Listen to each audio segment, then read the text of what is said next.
Assalamualaikum warahmatullahi wabarakatuh. Kembali lagi bersama Ari di channel Midnight Story, channel podcast horor kesayangan kalian. Terima kasih sudah klik video ini.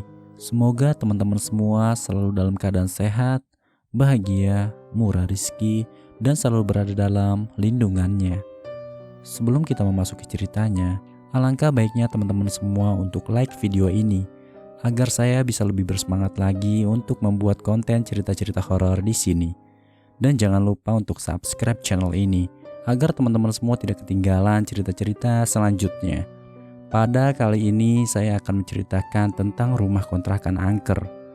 Untuk teman-teman yang mempunyai cerita horor dan ingin saya bacakan di sini, bisa kirimkan cerita teman-teman ke email Midnight Story.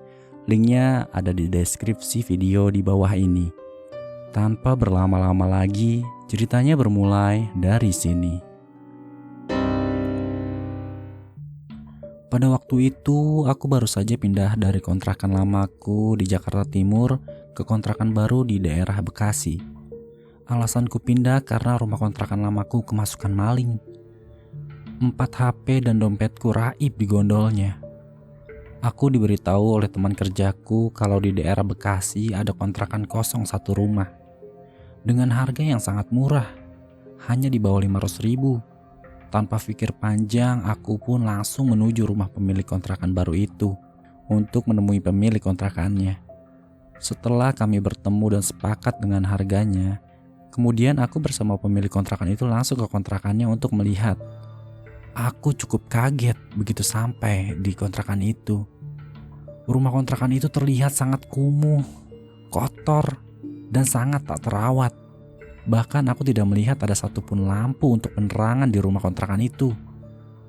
Aku pun masuk ke dalam rumah kontrakan itu. Aku mengecek ruang kamarnya. Terlihat begitu suram dan sangat gelap. Kemudian aku cek kamar mandinya. Aku hanya bisa geleng-geleng kepala. Ada satu hal yang sangat menarik perhatianku saat itu. Aku melihat ada tirai berwarna hijau yang menutupi satu ruangan. Aku pun langsung bertanya kepada bapak pemilik kontrakan itu. "Pak, di balik tirai itu ruangan apa ya?" "Oh, itu sebelahnya gudang toko material milik toko depan, Mas." "Astaga, masa gudang material di samping rumah cuma dikasih penyekat selembar triplek ukuran 2 inci dan ditutupi tirai gitu aja?" ucapku dalam hati. Jujur, sebenarnya aku cukup menyesal setelah tahu ternyata rumah kontrakannya seperti itu. Tapi salahku sendiri juga yang terlalu terburu-buru menyepakati tanpa melihat dulu rumah kontrakannya. Ya udahlah, mau gimana lagi dan tinggal di mana lagi juga kan. Soalnya emang susah cari kontrakan yang murah di daerah sini. Singkat cerita, setelah itu aku menyuruh beberapa orang untuk beres-beres dan bersih-bersih rumah itu. Nyapu, ngepel, ngecat tembok, dan sampai membeli beberapa triplek untuk menutupi langit-langit plafon atas yang rusak. Sekalian menutupi ruang gudang sebelah biar lebih rapi aja. Alhamdulillah sorenya pun sudah kelar. Tapi hari itu aku dan keluarga belum langsung menempati kontrakan itu karena lampu-lampu belum aku pasang. Jadi sementara malam itu aku menginap di rumah mertuaku. Hari berikutnya dan seterusnya kami pun sudah menempati rumah itu. Kami mengadakan selamatan dan mengundang beberapa warga sekitar agar diberi keberkahan di rumah kontrakan yang baru ini dan dijauhkan dari segala hal-hal buruk. Awal mulai terjadinya keanehan, hari dan jam berapanya aku agak sedikit lupa. Tapi waktunya aku masih ingat, kira-kira siang hari. Saat aku berdua sama istriku lagi santai-santai di rumah, tiba-tiba istriku bilang, "Yah, semalam aku mimpi, tapi kok rada aneh ya, dan gak masuk di akal." "Mimpi apa, Mah? Mana ada mimpi yang masuk di akal?" "Aku mimpi ada seorang nenek-nenek berdiri di depan pintu, tapi gak mau masuk, padahal aku suruh masuk." "Terus di mana serunya cerita mimpi kamu itu?" "Aku tutuplah pintunya, dan pas aku balik lagi, ada sepucuk surat dalam bahasa Inggris. Aku lupa isinya apa. Tapi kalimat terakhirnya ada tulisan I love." "Apa maksudnya sih mimpi kamu, Mah? Kok gak jelas gitu?" jawab aku sambil tertawa kecil. Lewat sudah kejadian mimpi itu seiring berjalannya hari. Oh ya, aku itu orangnya suka setel musik dan main gitar dengan volume yang cukup keras, entah itu malam ataupun siang hari. Mungkin untuk satu rumah terdengar cukup keras, tapi nggak sampai terdengar sampai keluar rumah juga sih. Mungkin hal inilah yang bakal ada kaitannya dengan kejadian di hari-hari berikutnya. Sepulang kerja, aku mampir sebentar ke toko listrik untuk membeli 3 buah lampu. Karena aku baru ingat kalau ruang depan rumah dan kamar tidur lampunya mati. Entah putus atau apa, intinya nggak bisa menyala. Memang lampu yang aku beli waktu itu, aku belinya di toko lampu bekas yang harganya memang lebih murah. Tapi bingungnya di antara lampu bekas yang lain, cuma lampu kamarku dan teras depan yang putus.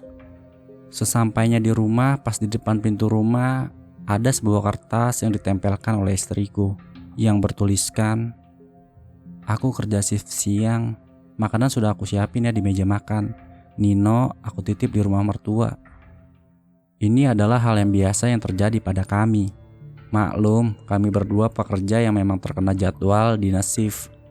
Aku langsung masuk ke dalam rumah, yang memang kebiasaanku jarang mengucapkan salam.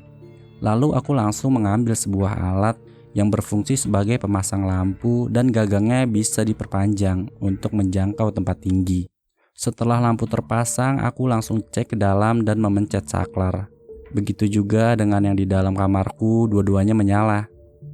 Setelah selesai memasang lampu, aku langsung menuju meja makan untuk mengisi perut yang sudah tidak bisa diajak kompromi lagi. Sekitar jam 5-an sore, tiba-tiba aku merasa iseng berada di rumah sendirian. Udara terasa makin dingin, sampai-sampai bulu kuduku merinding. "Perasaan kayak ada yang aneh ya," ucapku dalam hati. Aku coba hiraukan keadaan tersebut dengan menonton TV. Dan saat itu rasa lelah membuatku mengantuk. Aku pun tertidur, sampai-sampai lupa untuk menutup pintu depan dan mematikan TV. Setelah itu jam 9 malam, istriku pulang dan membangunkan aku sambil menepuk pipiku berulang-ulang. Karena aku yang tak kunjung bangun juga, setelah aku terbangun aku merasa pusing dan agak terkejut. "Kamu kok udah pulang, Mah? Emang ini jam berapa?" Tanyaku ke istri. "Sekarang udah jam 9 malam. Kamu gimana sih? Tidur tapi pintu rumah gak ditutup. Katanya mau beli lampu buat teras dan kamar. Kenapa belum beli? Apa belum dipasang sih?" Jawabnya. "Loh, tadi sore udah aku beli dan langsung aku pasang juga kok."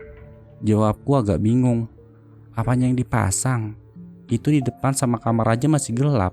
Kamu ngigo kali," sahut istriku. Aku semakin bingung. Aku langsung beranjak ke teras depan untuk memastikan lampunya. Benar kata istriku, teras depan dalam keadaan gelap. "Kok bisa ya lampunya mati? Padahal tadi udah aku ganti dan menyala terang," ucapku dalam hati. Lalu aku menceritakan semuanya kepada istriku. Dari awal aku membeli lampu, sampai memasang lampu teras depan dan kamar tidur, sampai-sampai aku menunjukkan kardus lampu itu untuk menjelaskan ke istriku kalau aku membeli lampu baru bukan bekas. Masa bisa mati lagi? Kejadian malam itu sebenarnya penuh tanda tanya. Tapi kami berdua berpikir positif. Mungkin saja instalasi rumah ini ada yang bermasalah. Setelah berdiskusi dengan istriku, akhirnya kami memutuskan untuk memanggil tukang listrik yang di sekitaran rumah kontrakan besok paginya. Esok paginya aku memanggil seorang tukang listrik dan mendiskusikan permasalahan kami.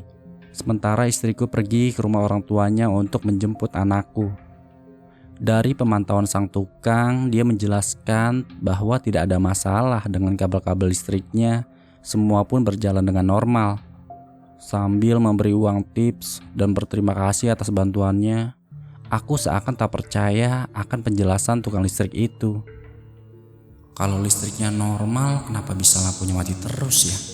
Atau abangnya sebenarnya bisa benerin apa enggak sih?" ucapku dalam hati. Sore sekitar jam 3 istriku menghubungiku agar minta dijemput di rumah orang tuanya. Kami kembali ke rumah kontrakan sekitar pukul 5 sore. Kali ini kubawa anakku pulang ke rumah kontrakan. Selepas maghrib, kegiatan kami biasa-biasa aja, tak ada yang aneh-aneh. Sampai kulihat anakku tertawa sendiri dan berlari-lari kecil seperti mengejar sesuatu. Inilah kejadian yang membuat aku dan istriku penuh dengan tanda tanya. Pada saat kami berdua mengobrol bersama, aku dan istriku yang sedang duduk di bangku, tiba-tiba anakku turun dari pangkuanku dan berjalan layaknya anak kecil yang baru belajar jalan, sambil tertawa kecil dan senyum kecil menuju kamar tidur kami. Aku dan istriku membiarkan peristiwa itu sambil memperhatikan langkahnya. Anakku terus menuju kamar kami, dan setibanya dia di depan pintu, dia mengucapkan sambil tersenyum menghadap kamar kami yang masih agak gelap, seakan ada yang mengajaknya bermain. Dari kejadian itu, aku dan istriku kaget dan langsung bergegas cepat menuju anakku. Aku langsung meraih dan menggendongnya sambil memperhatikan ruangan kamar tidurku. Hanya kosong, gelap, dan tidak ada apa-apa. Bahkan kucing yang kami kira menjadi perhatian anakku pun tidak ada. Dari kejadian anakku tersebut, aku langsung memeriksa keadaan anakku. Takutnya ada apa-apa dengan dia. Tapi setelah kuliah dan kuperhatikan, tidak ada yang aneh dan semuanya biasa aja. Dan malam itu kami putuskan untuk langsung tidur. Tapi kami sepakat untuk tidur di ruang tengah. Karpet kugelar dan kulapisi dengan bed cover.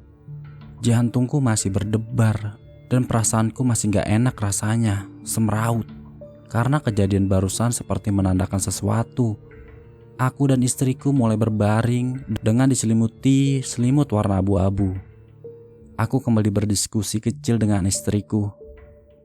Mah, menurut kamu ada sesuatu atau apa gitu yang kamu pikirkan? Atau kamu pernah ngalamin kejadian-kejadian seperti ini? Atau kamu merasakan hal yang aku rasakan juga tentang rumah ini, Mah? Istriku tidak menjawab apa-apa, dia hanya terdiam. Namun terdiamnya seperti ingin menyampaikan sesuatu namun tertahan. Sambil memeluk anakku, istriku berkata, "Ya, udah baca doa aja, kita langsung tidur." Mendengar itu aku juga paham maksudnya, agar jangan membicarakannya sekarang. Akhirnya kami pun tertidur. Esoknya kami bangun agak siang. Ini adalah hal yang biasa jika kami sedang libur. Ingin lebih rileks dan santai tanpa harus diteriaki alarm jam. Anakku masih tertidur lelap. Aku bergegas menuju kamar mandi, sedangkan istriku membuatkan segelas kopi dan secangkir teh. Kami berdua duduk di lantai yang masih beralaskan karpet semalam. Sambil menikmati minuman pagi ini, pertanyaan semalam aku tanyakan kembali ke istriku. Awalnya dia seperti mau memberitahu sesuatu, tapi dia masih belum mau mengatakannya. Walau aku paksa, tetap saja tidak ada jawaban apa-apa. Ya sudahlah, mungkin dia memang tidak merasakan apa-apa. Setelah kami berdua menyantai, istriku pamit ke sebuah warung untuk membeli sayuran. Selang beberapa menit anakku terbangun dan aku langsung menggendongnya. Sampai saat ini pun tidak ada hal yang aneh-aneh dari kejadian semalam. Aku benar-benar khawatir jika terjadi apa-apa dengan anakku. Sekitar jam 1 siang, kawanku yang tinggal tak jauh dari rumah kontrakanku datang bertamu. Kupersilahkan dia masuk. Kami berdua mengobrol ngalor ngidul. Sedangkan istriku sedang masak di dapur. Anakku bermain sendiri dengan sepedanya tepat di depan teras. Aku dan temanku mengobrol, lalu aku teringat dengan kejadian semalam dan aku ceritakan kepadanya. Temanku hanya berkata, "Ya, di setiap tempat pasti ada. Yang penting kita tidak mengganggu." Sebuah jawaban klasik yang tidak membuatku merasa tertolong. Sore harinya aku teringat akan seseorang yang bisa merasakan makhluk astral, atau apalah dia disebut. Tapi dia tidak mau dibilang paranormal dan bukan kiai atau ustadz ataupun dukun. Namanya Pak Tatang. Setauku beliau memiliki kepandaian atau kebisaan dalam hal goib. Sialnya aku tak mempunyai nomor HP-nya agar bisa ku telepon. Akhirnya aku putuskan minggu depan pas waktu libur kerja untuk ke rumahnya. Sore itu aku pamit dengan istriku untuk ke toko listrik sebentar, sambil membawa 2 bohlam yang putus. Sebenarnya bohlam yang aku beli kemarin 3, satunya belum terpakai. Aku berniat menukarkannya. Sesampainya di toko, ternyata barang itu tidak bisa ditukar. Dengan alasan pas dicoba di toko kemarin bisa, dan tidak ada garansi jika lampunya putus di rumah. Karena malas berdebat, akhirnya aku beli lagi satu bohlam baru dengan merek yang berbeda. Selesai dari toko, aku kembali ke rumah dan langsung kupasang lampu-lampu itu seperti biasa. Ku tes menyala dan tidak kumatikan. Ku amati selama kurang lebih 5 menit. Layaknya orang bodoh, ku amati lampu tersebut dan tidak ada apa-apa. Pikirku kalau ada masalah listrik atau kabel listrik, mungkin menyala dengan kedap-kedip atau lebih redup. Sore sampai malam lampu masih terus menyala. Karena tidak ada apa-apa, baik itu lampu di kamar maupun di luar. Aku dan istriku pun merasa seperti bersyukur dan perasaan ini lebih tenang rasanya. Malam itu pun tidak ada kejadian apa-apa. Dan hal ini membuat kami merasa seperti biasa kembali. Aku dan istri memutuskan untuk tidur di kamar. Jam 4.30 istriku terbangun. Suara kumandang azan sepertinya yang membangunkannya. Istriku bergegas sholat, tapi aku masih malas untuk beranjak bangun. Pukul 5.15 aku bergegas mandi karena hari ini kerja pagi. Kuperhatikan kembali lampu depan dan kamar, keduanya masih normal menyala. Lega rasanya. Sepertinya kejadian kemarin hanya untuk 1 hari saja. 1 hari ini kulewati dengan rutinitas biasa sampai dengan aku pulang ke rumah. Istriku hari ini masih libur dan dia ada di rumah bersama anakku. Saat aku pulang, kembali tak kuucapkan salam. Aku langsung menuju kulkas untuk langsung meminum air dari botolnya tanpa menggunakan gelas. Menjelang waktu jam 6 sore aku menyalakan lampu-lampu rumah.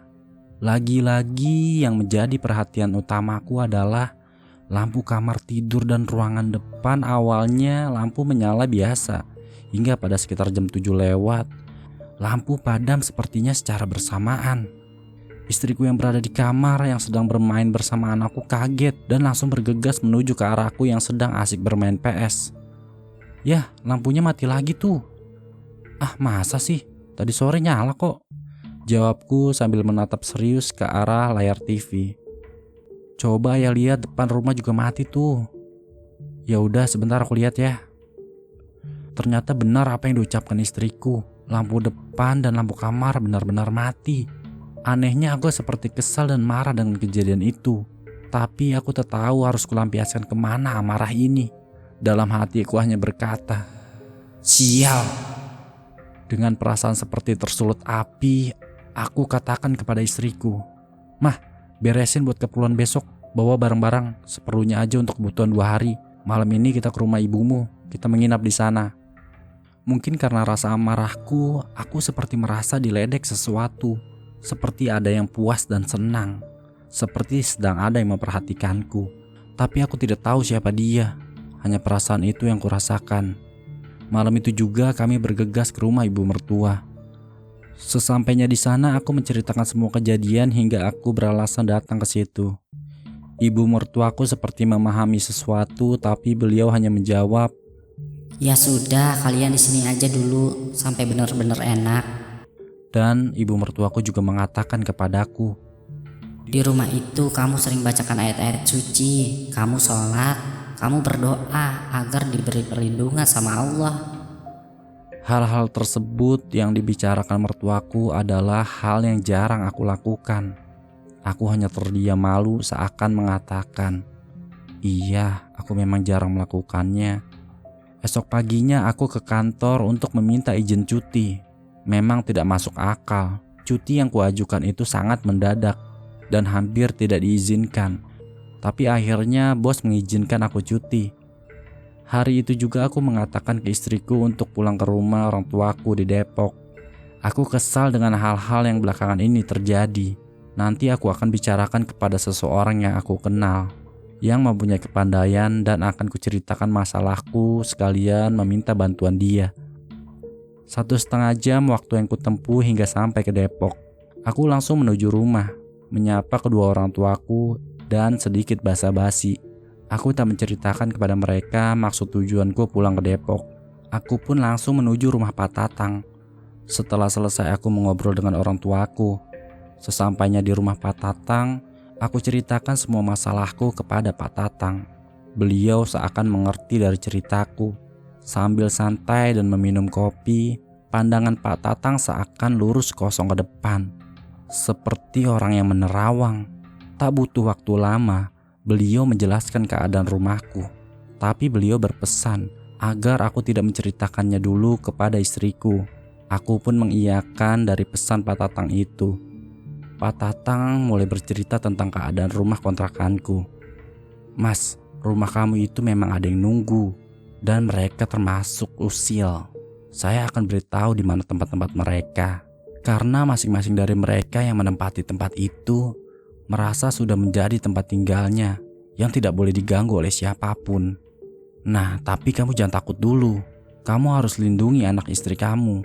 Sejatinya semakin kamu takut, mereka akan semakin jahil atau usil. Untuk sementara ini kamu beraniin saja ya."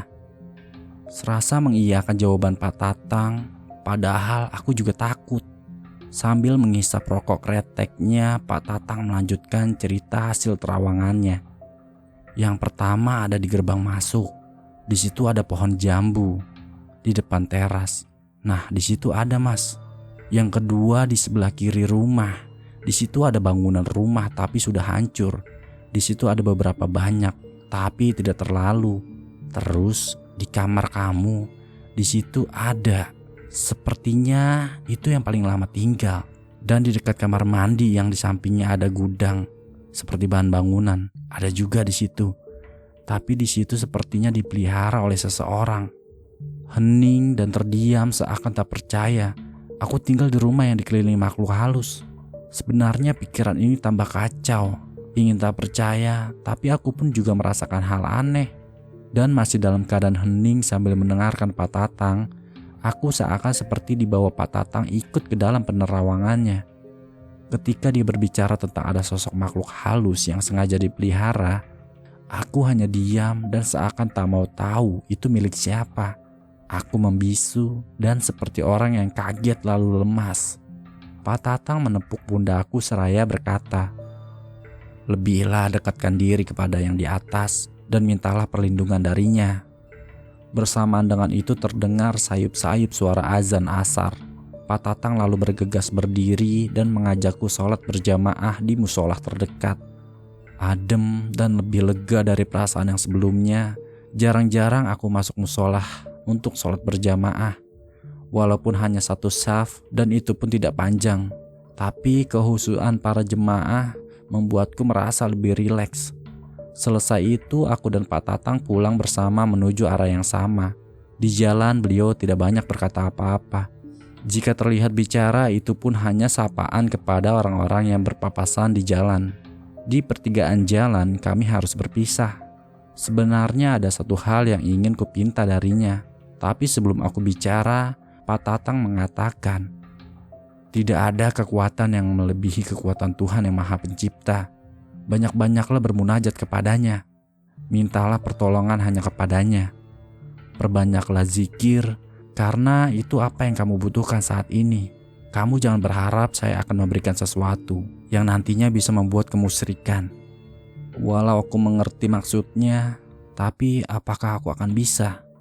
Padahal aku berharap Pak Tatang membuatkan sesuatu atau apalah yang berwujud sebuah benda yang dapat menangkal atau mengusir makhluk halus." Tak lama kemudian Pak Tatang pergi meninggalkanku. Aku meneruskan langkahku ke rumah orang tuaku. Selepas maghrib, aku pamit kepada kedua orang tuaku untuk kembali lagi ke rumah mertuaku di Jakarta. Aku hanya menitip pesan kepada mereka agar mendoakan aku dan keluarga agar selalu sehat walafiat. Seperti kembali dengan tangan kosong, tak ada sesuatu yang bisa kubawa, hanya nasihat saja yang kuingat. Sesampainya di rumah mertuaku, terlihat istri dan anakku sedang menunggu kedatanganku di bangku depan rumah. Perhatianku selalu tertuju kepada anakku yang baru berusia 1 tahunan. Teringat pesan Pak Tatang agar aku dapat menjaga istri dan anakku. Mungkin karena terlihat aku yang kelelahan, istriku pun tak banyak tanya tentang apa saja yang aku dapati dari rumah orang tuaku. Dia hanya menawarkan minuman, kopi atau teh. Aku memilih teh karena malam ini aku mau rileks beristirahat. Esok paginya rutinitas pekerjaan kami lakukan kembali seperti biasa. Istriku masuk pagi dan aku pun juga masuk pagi. Sampai sore hari jam 3 aku kembali menjemput istriku di tempat kerjanya dan kami pulang ke rumah kontrakan. Awalnya aku tak mau bercerita atas apa-apa yang diceritakan oleh Pak Tatang. Tetapi pikirku akan lebih buruk lagi jika aku tidak menceritakan kepada istriku. Lalu aku putuskan untuk menceritakannya kepada istriku. Aku pun mencari warung bakso terdekat, sekalian makan agar kita juga bisa mengobrol lebih enak. Setelah sampai di warung bakso, kami berdua memilih meja paling pojok dan memesan 2 mangkok bakso. Ku mulai hasil pembicaraanku kemarin dengan Pak Tatang bersama istriku. Tapi sebelum aku bicara, aku tanyakan kepada istriku, "Apa kamu pernah ngerasain hal-hal yang aneh, Mah?" Entah bagaimana istriku mulai mau bicara. Sepertinya dia mulai mengerti tentang maksud pertanyaanku. Sebenarnya aku sudah lama ingin bercerita, tapi aku takut kalau kamu nanti bisa kepikiran. Loh, emang ada apa? Pernah aku mengalami sesuatu yang sepertinya aku pun takut untuk menceritakannya kembali. Terus, kejadiannya sewaktu aku pulang kerja sekitar jam 4 sore. Waktu itu kamu dinas siang. Aku pulang ke rumah dan rasanya capek banget. Terus aku rebahan di tempat tidur. Pas aku rebahan di kasur rasanya kok lemes banget dan gak kuat untuk bangun. Padahal aku pengen banget ke kamar mandi, tapi gak bisa bangun. Akhirnya aku tertidur. Aku tidur rasanya pules banget. Tapi aku ngerasain ada hal aneh. Jadi aku gak tahu ini aku mimpi atau enggak. Tapi aku ingat posisiku masih di kasur. Dan perasaan ini antara tidur dan terbangun, aku ngelihat seperti orang tinggi dan badannya sangat besar. Hitam, dia berdiri tepat di depanku. Tapi aku gak bisa ngelihat bagian kepalanya karena sangat tinggi, melebihi langit-langit atap rumah. Aku mengkaitkan perkataan istriku dengan informasi Pak Tatang bahwa di kamar tidur memang ada satu penunggu. Dan sepertinya dia yang paling lama tinggal di sana. Oke deh, Mah, jangan terusin dulu ya. Kira-kira sebelumnya ada lagi gak, Mah? Pernah ada suara ketukan tapi gak ada orang. Aku kira itu anak-anak sini yang suka minta sumbangan kalau ada orang meninggal. Jadi di daerah sana itu sering banget ada anak muda yang mintain sedekah kalau ada orang yang meninggal. Baru 2 cerita istriku itu, aku sudah semakin yakin jika rumah itu benar-benar angker. Lalu aku kembali bertanya tentang makhluk yang bertubuh tinggi besar itu dan berwarna hitam. Mah, sewaktu kamu ngelihat makhluk besar hitam tadi, kemudian apa yang terjadi? Kamu gak takut atau lari teriak atau apalah gitu, Mah? Ya, aku berusaha membaca ayat kursi tapi susah untuk mengucapinnya. Aku juga gak bisa untuk teriak. Untuk ngegerakin jari-jari tangan aja gak bisa ya. Walaupun aku gak melihat dalam keadaan mata yang terbuka lebar, tapi gambaran makhluk itu begitu jelas. Terus apa yang dilakuin makhluk itu, Mah? Makhluk itu gak ngelakuin apa-apa. Dia cuma diem dan gak bergerak sedikit pun. Bener-bener gak ada yang bisa aku lakuin. Aku cuma pasrah aja. Dan aku pejamkan mata lagi, berharap tidak terjadi apa-apa. Sampai akhirnya kamu pun pulang kerja. Aku saat itu baru banget bangun. Tapi sengaja aku gak ceritain kejadian yang habis aku alami. Aku gak mau ganggu kamu yang terlihat capek waktu itu. Mendengar cerita dari istriku, aku pun terdiam. Sampai-sampai butir bakso yang terakhir ingin kusuap, tak jadi kulahap. Dan kutaruh kembali di mangkok. Berasa ngeri jika ku ingat cerita istriku waktu saat itu. Yang tadinya aku ingin bercerita tentang apa yang aku dapatkan dari cerita Pak Tatang, tak jadi aku sampaikan. Moodku untuk menyampaikannya sudah hilang entah kenapa. Dan istriku juga sepertinya lupa akan hal itu. Akhirnya setelah selesai urusan di warung bakso, kami berdua pulang ke rumah kontrakan. Sesampainya di depan gerbang, pandanganku kuhadapkan ke beberapa tempat yang menurut cerita Pak Tatang ada penunggunya. Pertama, kuperhatikan rumah rusak dan sudah hancur persis di sebelah rumahku. Suasana memang suram dan kelam. Sepertinya memang cocok bila ada penunggu makhluk halusnya. Kedua, aku perhatikan sebuah pohon jambu yang ada di depan pelataran teras rumahku. Pohonnya tidak begitu besar, bahkan kecil untuk seukuran pohon jambu dan tidak begitu rimbun seperti pohon-pohon angker pada umumnya. Lalu mataku tertuju kepada tower air yang berada di sebelah kamar tidurku. Seperti ada yang menarik pandangan ini untuk melihatnya. Setelah aku memperhatikan 2 tempat tadi, tempatnya memang berada di pojok dan agak gelap. Tak lama dari situ aku masuk ke ruang tengah, langsung menuju dapur dan kamar mandi. Yang di sebelahnya terdapat gudang material toko bangunan. Di tempat inilah Pak Tatang mengatakan ada penunggunya yang sengaja ditempatkan di situ oleh seseorang. Dan siapa orang itu aku tidak mengetahuinya. Lalu aku masuk ke dalam kamar. Di dalam aku memandangi detail kamar, walau kamar itu tidak berukuran terlalu besar, tapi seperti seseorang yang so tahu dan berharap menemukan sesuatu. Aku masih sibuk mondar-mandir di dalam dan luar rumah, mencari sesuatu yang aku pun tidak tahu dan berharap ada sesuatu. Sementara itu istriku terlihat sibuk sedang menyiapkan minuman untuk kami berdua. Terdengar suara istriku dari dalam. Dia memberitahu jika kopi sudah disiapkan di atas karpet di depan TV.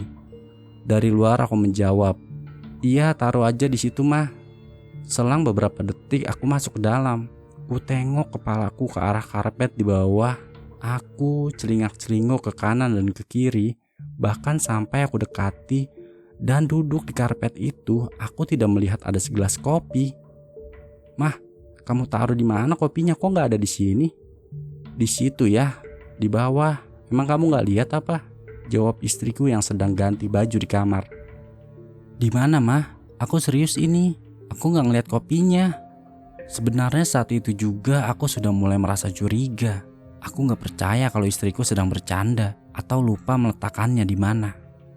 "Mah, kamu kesini deh sebentar, lihat sendiri," pintaku kepadanya. "Iya, sebentar lagi nih." Tak lama istriku datang dengan sedikit menggerutu. "Apaan sih ya, bawel banget." "Ayo kamu taruh di mana kopinya?" Istriku kaget, ekspresi wajahnya berubah dan agak berkeringat.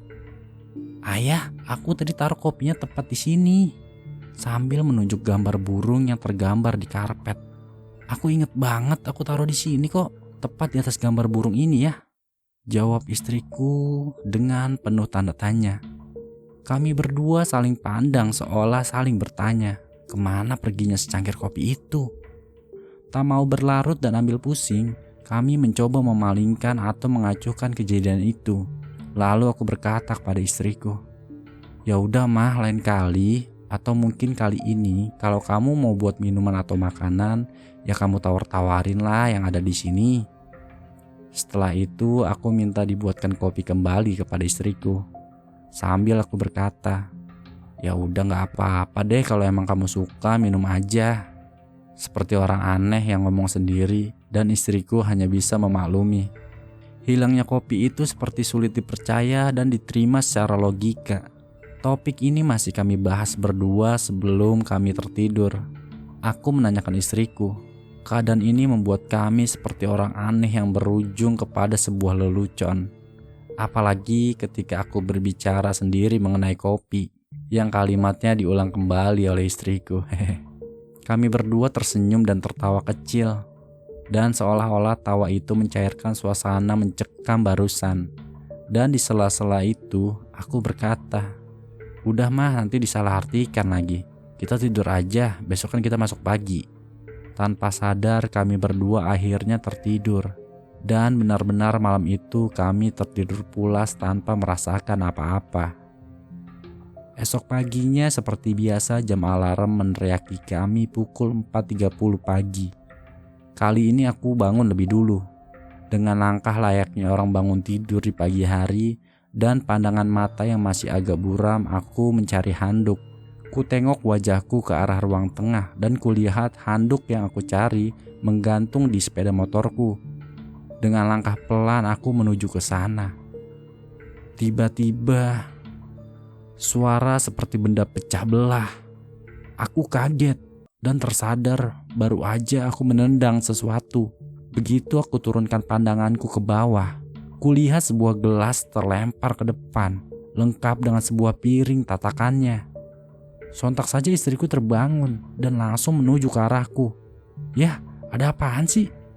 "Mah, coba kamu lihat deh," jawabku sambil menunjuk ke arah gelas yang aku tendang. Sambil melihat gelas tersebut, istriku seperti mengingat-ingat sesuatu. "Yah, itu kan gelas yang aku siapin buat kamu. Tapi kok nggak ada isi kopinya ya?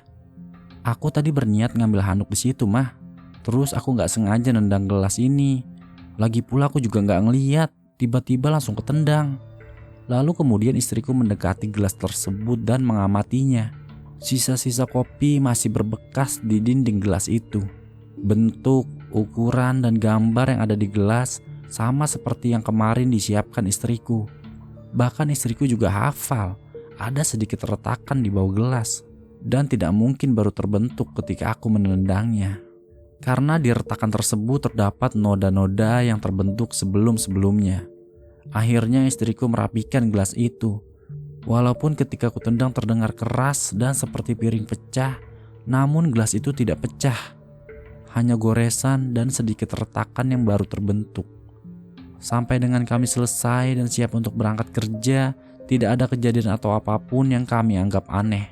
Sampai dengan pada suatu sore ketika aku libur kerja dan istriku masuk siang. Sepulang dari mengantar istriku ke tempat kerjanya, bersamaan dengan itu 2 orang temanku datang. Namanya Andre dan Uki. Mereka adalah teman kerjaku di masa aku masih satu instansi dengan mereka.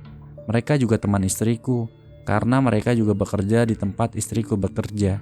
Dan mereka juga adalah personil dari band yang aku bentuk. Kebetulan aku mempunyai sebuah band musik. Mereka aku persilahkan masuk. Seperti biasa mereka berdua menaruh motornya di teras depan. Lalu masuk ke dalam, tepatnya di ruang tengah, dan singgah di atas karpet sambil bersandar di dinding.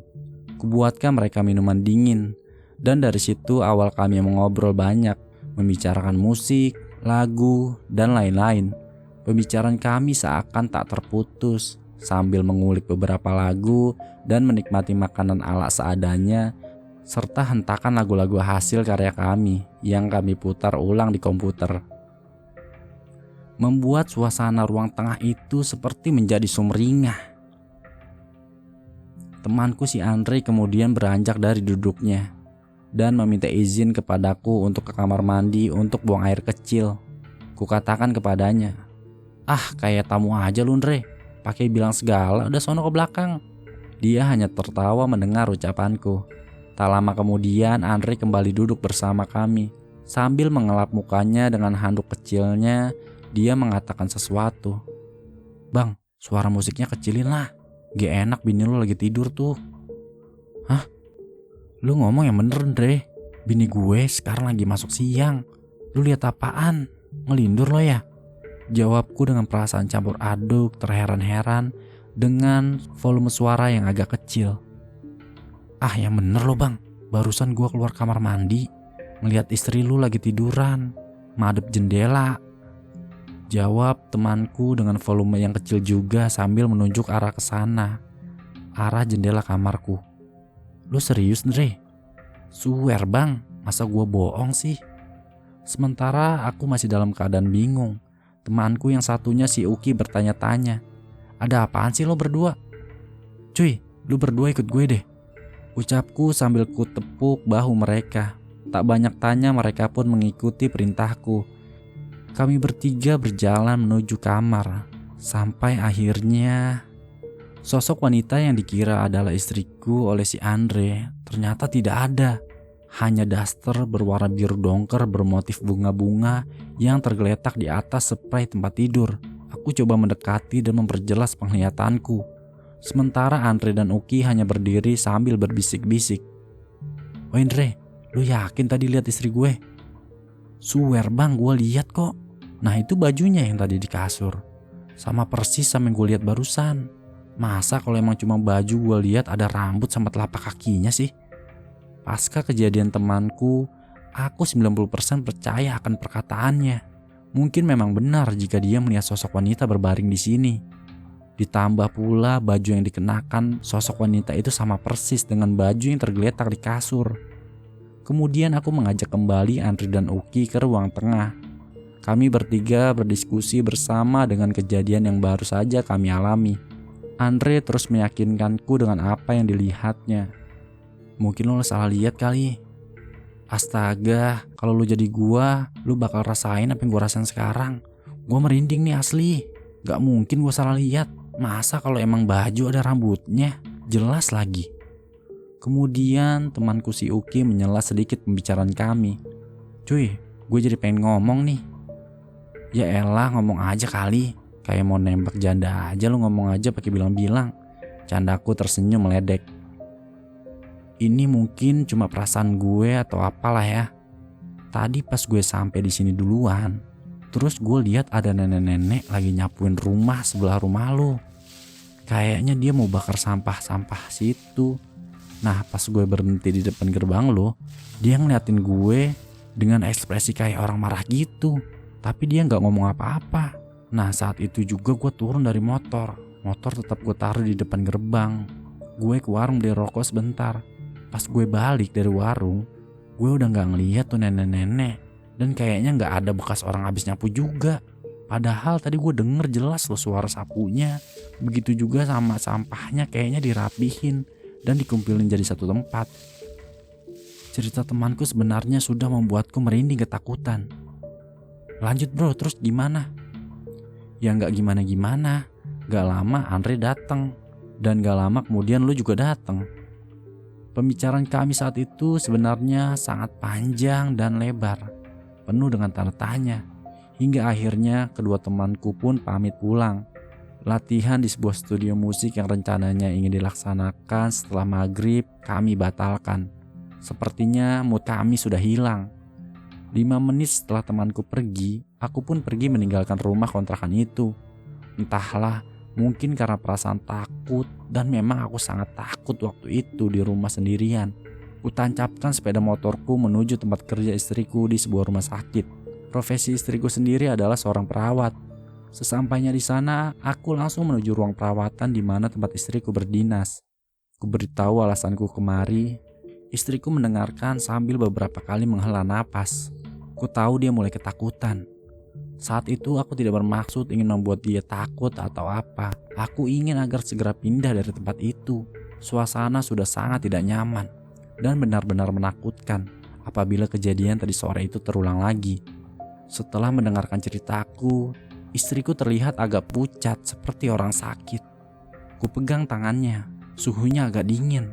Walaupun ruangan itu ber-AC, rasa dinginnya amat berbeda ketika ku pegang tangannya. Mah, kamu kenapa? Kok jadi pucat begini sih? Kamu lagi sakit ya? Enggak ya, enggak apa-apa. Ya, nanti malam kita pulang ke rumah ibu aja ya. Aku mau lihat anak.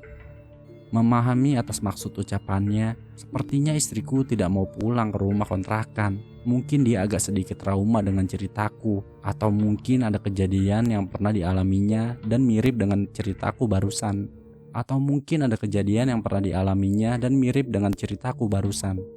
Malam itu juga aku bersama istriku pulang ke rumah mertua. Di jalan kami tidak bicara apa-apa atau mampir untuk sekedar makan malam. Karena biasanya jika aku jemput istriku, dia selalu minta ditraktir makan malam. Sesampainya di rumah mertuaku, aku meminta maaf kepada istriku.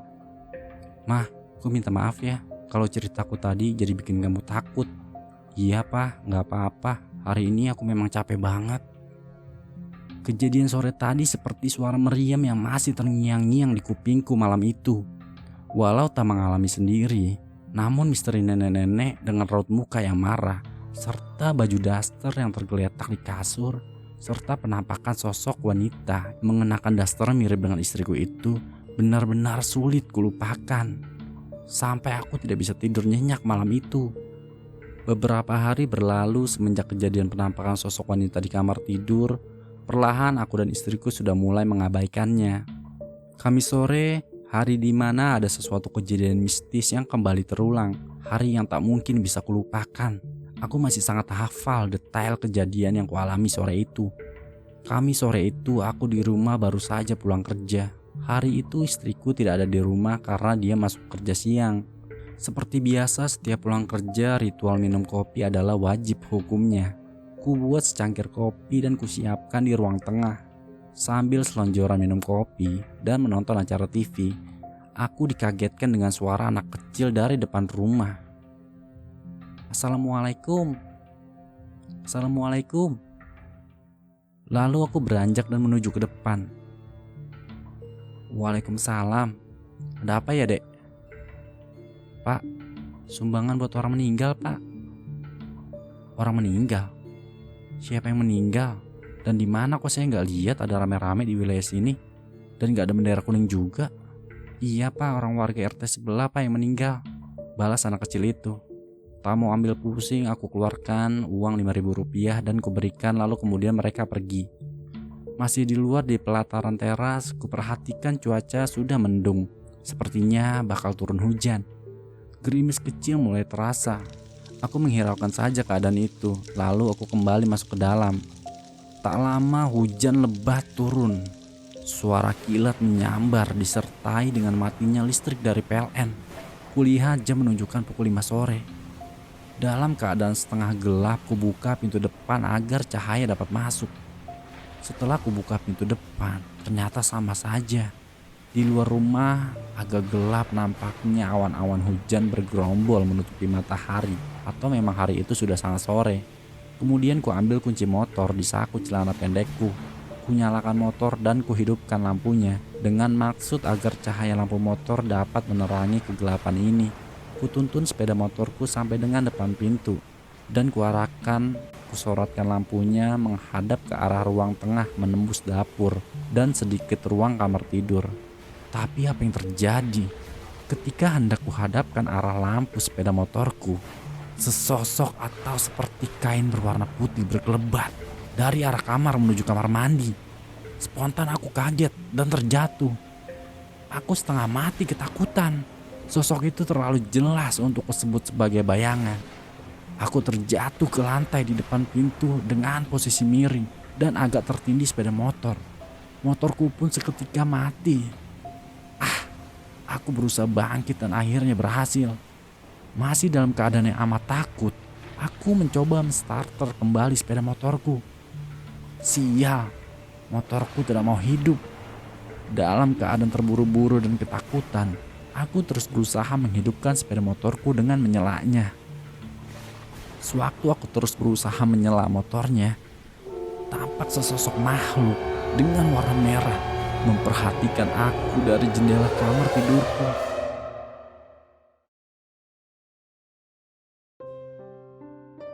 Dikarenakan durasi dari cerita ini sangat panjang, maka saya akan membaginya menjadi 2 part. Agar teman-teman tidak ketinggalan dari kelanjutan cerita ini, bisa langsung subscribe channel ini, supaya teman-teman mendapatkan notifikasi saat ada video terbaru dari Midnight Story. Terima kasih untuk semua sahabat Midnight Story yang sudah setia menyimak dan mendengarkan kisah kali ini. Semoga bisa menemani dan menjadi penghantar tidur kalian. Selamat beristirahat. Saya Ari undur diri. Wassalamualaikum warahmatullahi wabarakatuh.